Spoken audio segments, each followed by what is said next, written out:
We believe in a God who would rather surprise than condemn us, who would rather die than lose us, who throws parties to welcome lost people home. We are a team, a force, a community, a family. Filled with the humble wonder of serving a surprising God. We practice radical generosity, experiencing life together, willingness to be used by God. Anywhere, anytime. We exist to share this God with a world that needs Him now more than ever. We welcome anyone to join us, regardless of their past. Because our God promises a better than expected future. Awesome. If you're new, that's the Surprise Creed that was written over 10 years ago before the church existed, and that's a creed we try to live into as a church. We're in a teaching series right now called Time Travel. You'll notice the DeLorean on the screen and the Back to the Future motif, and it's a series where we're thinking about the past and the present and the future in a new way, given that God oversees all of it and God is in charge of it. And what does it mean to trust God with our past, present, and future? And it's good news. Sometimes, though, today we're going to kind of talk about memories and some of the memories that we have and how we recall things. I played basketball all the way through high school and college, and there was a really tough loss, a really, really big game. And as the game was, like, the seconds were ticking down, we were behind by 1 point and trying to score before the buzzer ended the game. And I was coming down the left side of the court. I got a pass from a teammate. And this team that we were playing had 2 6'8" twins. They might as well have been 9 feet tall to me. I mean, they were just massive. And I just kind of smelled them behind me. I'm like, how do I get this ball in that basket with these giant tree trunk arm limbs coming for the ball? I mean, so I thought, well, I'm going to kind of fake one way and I'm going to go around and I'm going to scoop it underneath the hoop. And I let the ball go before time expired and it rolled like this. If you ever watched basketball and you have the whole crowd going, whoa, and this thing that's just going round and round. And the buzzer had expired and it was still rolling and still rolling and still rolling and still rolling. And then it sat in the back of the hoop for about 5 seconds spinning and then just rolled off.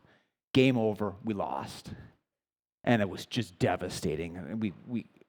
The whole team it was heartbroken. We went down to the locker room.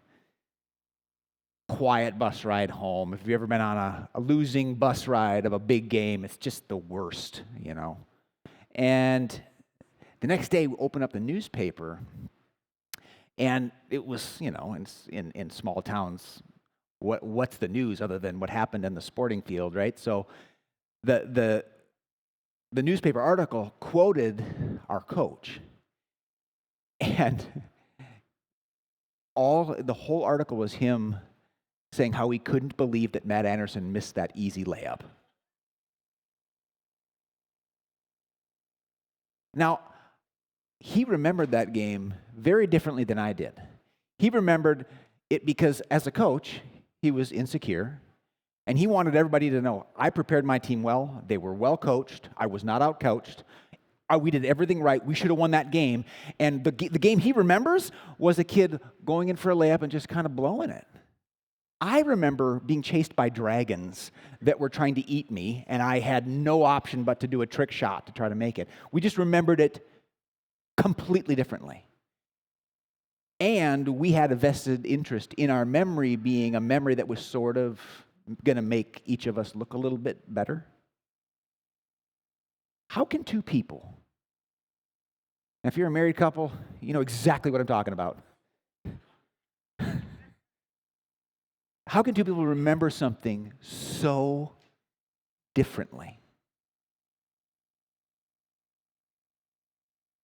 I was reading a lot about memory this week for this specific topic, and I learned a lot.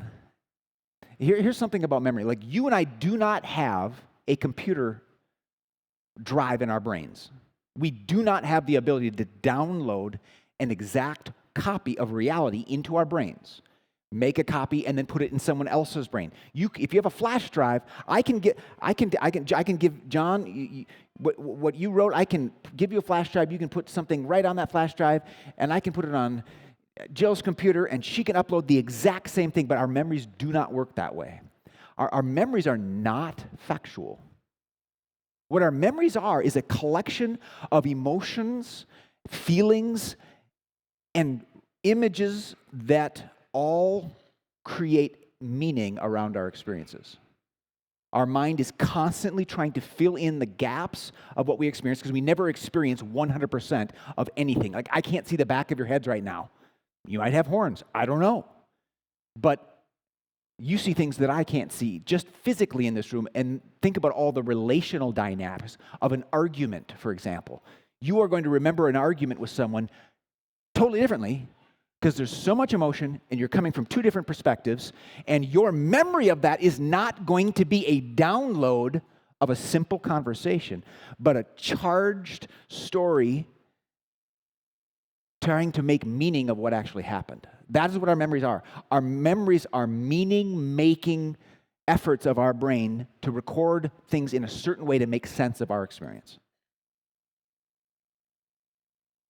This matters when it comes to our past and our mistakes, because we have a need to make sense of things in a way that protects ourselves. Look at this. In 2 Samuel 11, there's a story of King David. And King David was seen as like one of the best kings in the Bible. But the thing about the Bible is even the great characters have huge flaws. Other than Jesus, most of the other characters have huge broken parts of their life, and David is no different. This is not David's best chapter of life.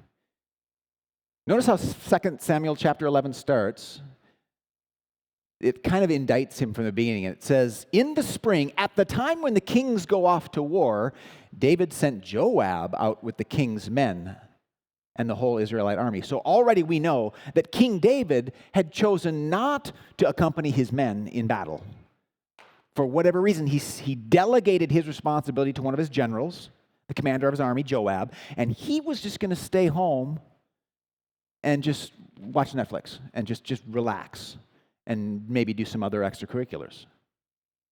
They destroyed the Ammonites and besieged Rabbah, but David remained in Jerusalem. So we know that David is off. Something is off. He's not doing what a good king was supposed to do at the time.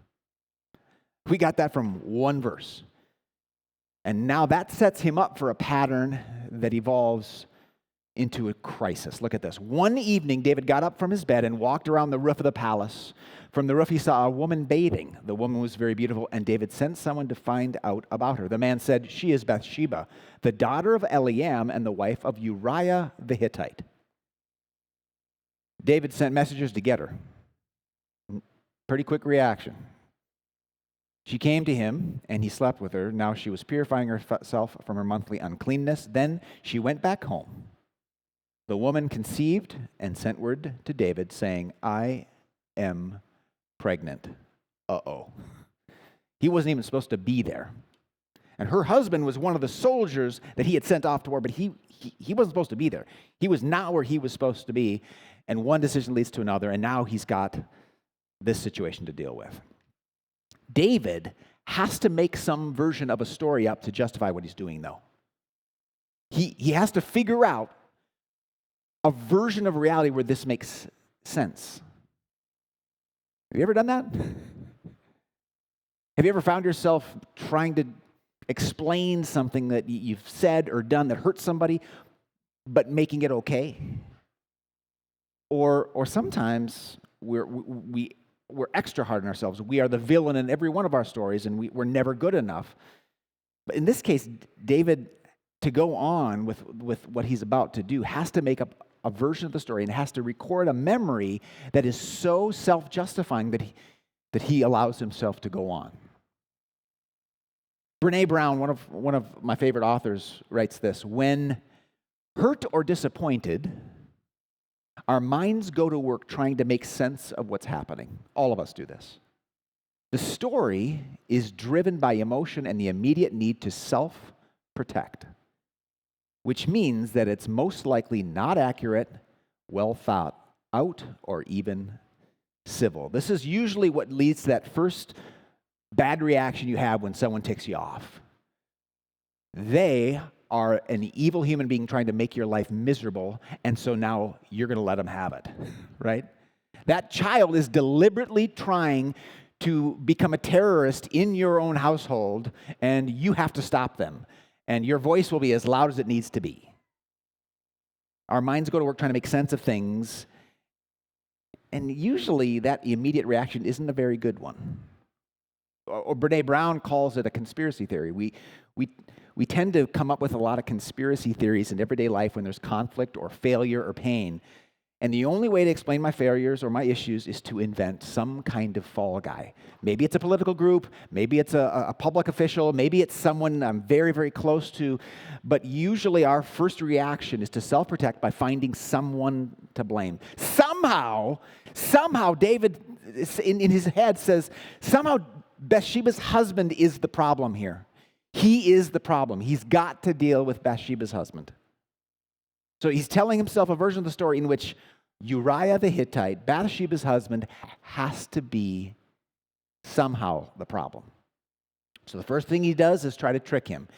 He invites him back home from the battle lines, and he says, yeah, just go home and sleep with your wife and have a good time. But there's a code among soldiers. No, you don't enjoy normal everyday things like that when your other men are out fighting. So he slept in like the doorway of the temple. He refused to go home and live a normal home life, and so the trickery didn't work.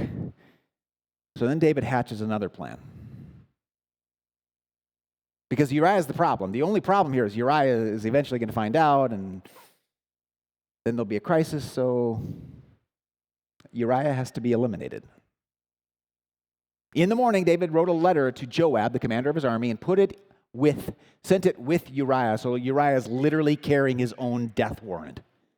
In the letter, he wrote, "Put Uriah out in front where the fighting is fiercest, then withdraw from him so he will be struck down and die."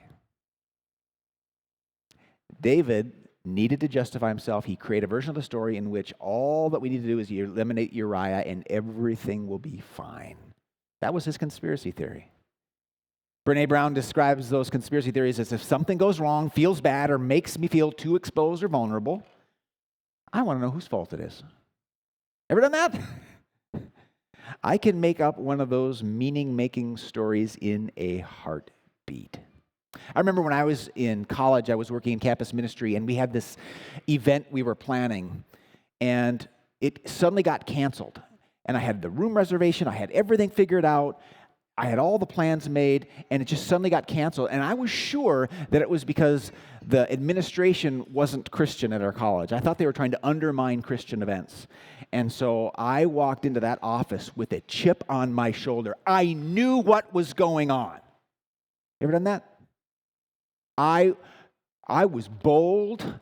I was like one of those heroes in the Bible. I pounded my fist down on the counter as in the way that I'm sure David did when he beat Goliath. It was my turn to topple the evil giant.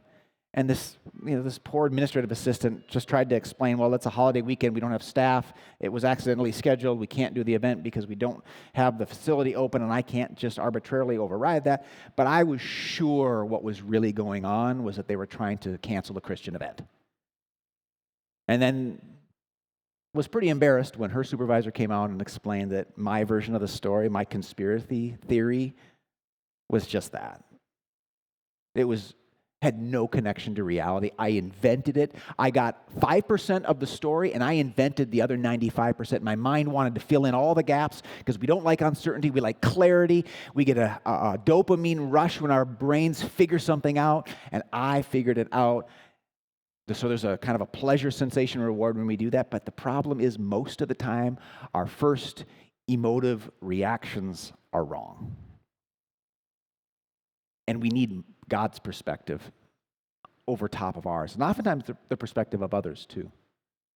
To ask a question like, well, what's my part in this?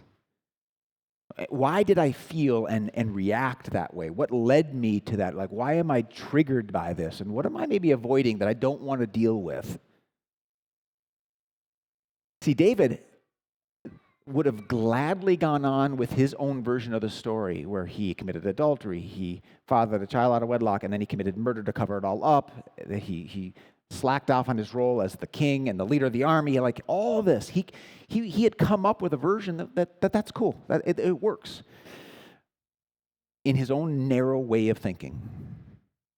But then we get a little clue that there's more than just how we see things.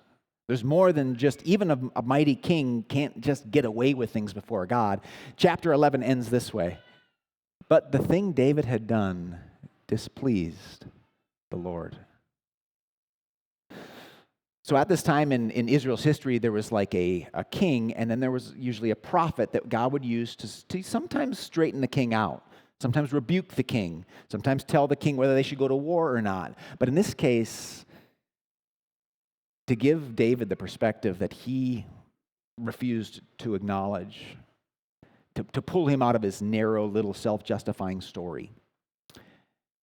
And so he comes to King David and he tells him this parable, this fable about a wealthy man who had all kinds of livestock and a poor man who just had one sheep. And he took care of the sheep. He even let it sleep in his house, and he nursed the sheep himself. It was like a child to him. And when it came time for the wealthy man who needed a sheep to slaughter, he just went and he stole the sheep of this poor man. And David stops Nathan in the middle of storytelling. He thought this was a real story of someone in his kingdom who needed to be punished. So David burned with anger against the man and said to Nathan, as surely as the Lord lives, the man who did this must die. He must pay for that lamb 4 times over because he did such a thing and had no pity. Then Nathan said to David, you're the man. This is your story.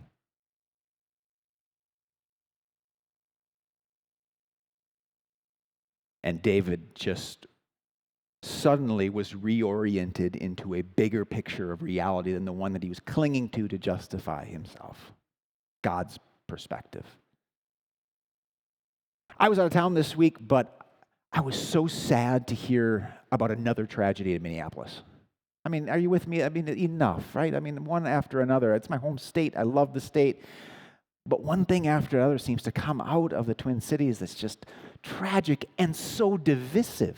And immediately, as predicted, people are trying to make meaning of it, right? Because we don't just want to see a school shooting. We want to see a school shooting and then see it never happening because we figure out who's to blame and what we need to do to make it never happen again. So we try to make meaning in our minds and tell a story about who the real villain is. Do you see that happening on social media ever since that most recent one? Or any time you see a tragedy, there's always going to be a villain in that immediate version of the story people want to tell themselves. And I think, I'm not going to tell you what to think about it, but I do want to just say, sometimes it helps to step back and just say, what would Nathan say? What would a person communicating God's perspective that none of us have say?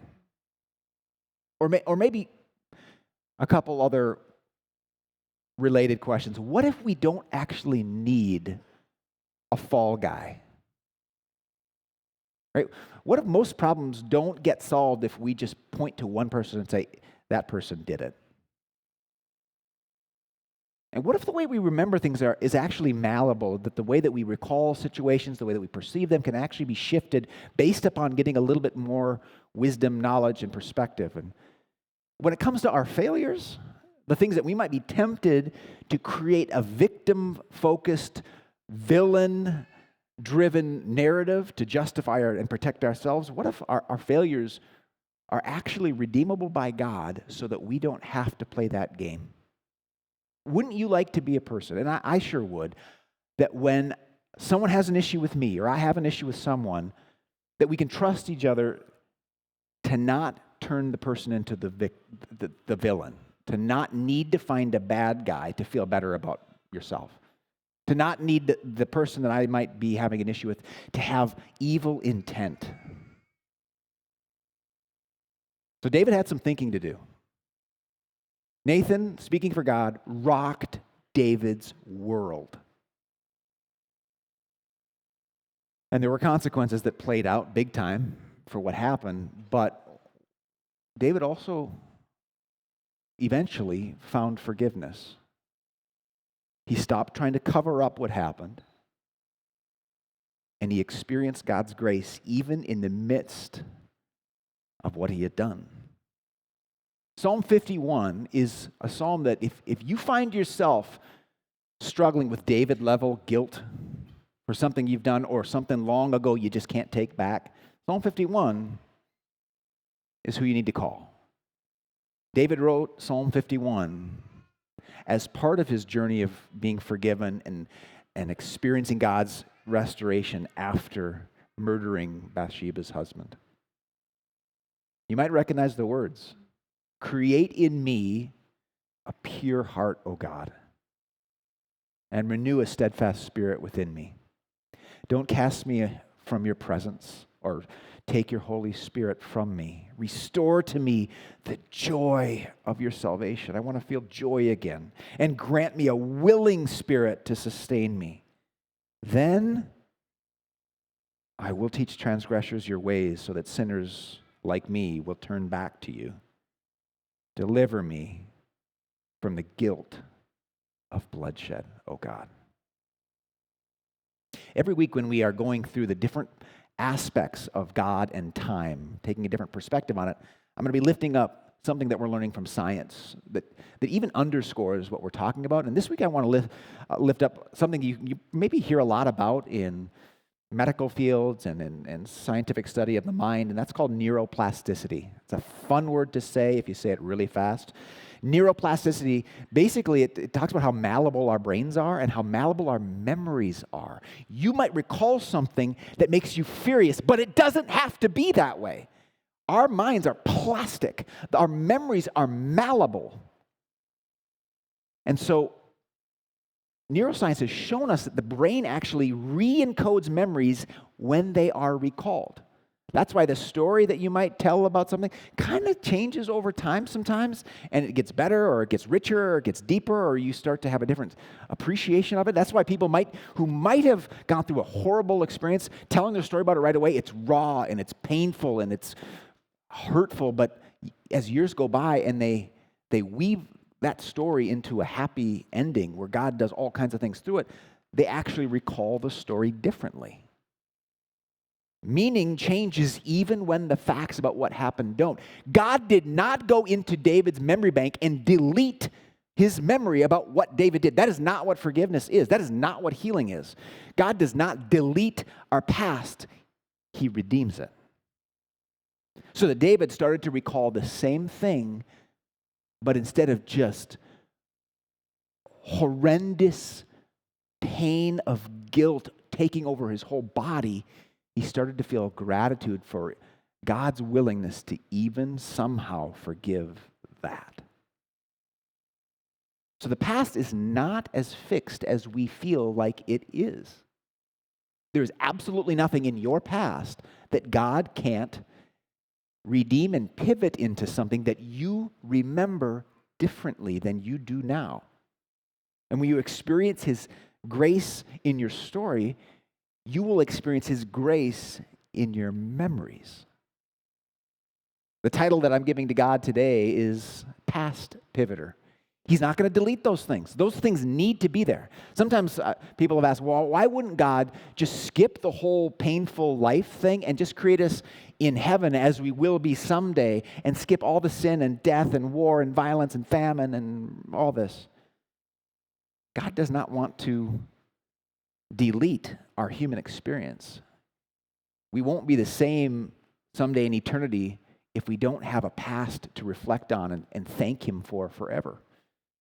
He doesn't want to delete your past. He wants to redeem it. He doesn't erase the wound. He'll reclaim your story. And He can actually reprogram our memories around His mercy. As I invite the band back up to close us in worship, I want to invite you to try a wiser approach this week. Brene Brown suggests this in a lot of her work. This is a phrase that if you use it, you will be so much easier for people to disagree with. You will be so much easier, and you'll appear so much wiser and so much humbler. And that's this. The next time someone offends you, let's say a coworker does something that you were supposed to do, and you're sure with the little bit of information you have and all the pieces that your brain wants to weave back together to make a story of what's going on, your coworker is trying to take your job and wants you fired. And instead of storming into their office and spitting in their face and just taking everything off their desk and screaming and say, "Stay out of my work," walk in there and say something like, the story I'm making up in my head is that you're trying to take my job. And they'll go, oh, are you kidding me? No, I just noticed that you were crazy busy. I wanted to do you a favor because I'm going to need a favor next week when I'm out. Oh. Sweetheart, I know that you just went and sat down after dinner and didn't want to help with the cleaning up. And the story I'm telling myself in my head is that you think I'm your slave. Oh, gee, well, thanks for telling me. I'm having back spasms right now, and I just had to sit down a minute. Can you give me a minute? Can you give me a minute? As soon as this calms down, or just give me an hour and I'll do it all.